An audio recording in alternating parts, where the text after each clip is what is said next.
નમસ્કાર. હેડલાઇન ન્યૂઝમાં હું સમીર પંચોલી આપ સૌનું સ્વાગત કરું છું. જોઈએ અત્યારના સમાચારો.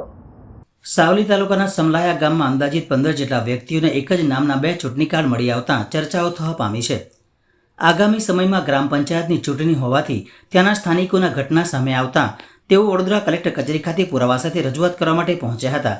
સ્થાનિક યુવાનોનું કહેવું છે કે અંદાજિત 15 થી 20 જેટલા વ્યક્તિઓ છે જેઓના 2 ચૂંટણી કાર્ડ હોવાનું ધ્યાને આવ્યું છે, જેમાં પિતાનું નામ તો સેમ છે પણ અટક બદલાયેલી જોવા મળે છે.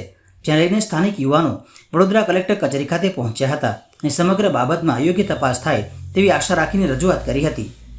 સાહેબ શ્રી, માંગણી અમારી એવી છે કે આજે અમે જૂના સમલાયા ગામના યુવાનો છે અને અમારા વતી અમે એક યુવાનને ચૂંટણીમાં ઉમેદવાર તરીકે ઊભો રાખ્યો છે. આ દરમિયાન અમે મતદાર યાદીઓની ચકાસણી કરી તો એમાં એવું ધ્યાનમાં આવ્યું કે અમુક લોકો આજે પણ બબે મતદાન ગામ ધરાવે છે. એમના મૂળ ગામમાં બી અત્યારે એ લોકો મતદાન હક ધરાવે છે અને અમારા ગામમાં બી. તો આ રીતે જે લોકો શું કહેવાય ચૂંટણી પંચને અંધકારમાં રાખીને અને આ જે નિષ્પક્ષ ચૂંટણી થવી જોઈએ એની જગ્યાએ એને એક તરફી કરવાનો પ્રયત્ન કરી રહ્યા છે અને ઉજાગર કરવા આવ્યા છે. એટલે એના માટે આવ્યા છે. આમ જોતા જઈએ તો અમારા અત્યારે જે શું કે સ્પષ્ટપણે જોઈએ તો 15 થી 20 લોકો છે જેમના નામ અમને ચોખ્ખી રીતે ખબર પડ્યા છે. આના સિવાય પણ ઘણા લોકોના હશે જે એમના મૂળ વતનના છે જે અમને ખ્યાલ નથી. એટલે એ વસ્તુ અમે જોઈએ તો જેમાં એમના સરનેમ અલગ અલગ છે, પોતાનું નામ પિતાનું નામ અલગ છે, કેટલીક જગ્યાએ તો ખુદ એક વ્યક્તિના બી 3 નામ અને ગામ એ અલગ અલગ છે સરનેમ. તો આ વસ્તુ લઈને જ શું કહેવાય યાદી સહિત એમના વોર્ડ નંબરની યાદી એમની નંબર સહિત માર્કિંગ કરીને અધિકારીશ્રીને આપેલ છે.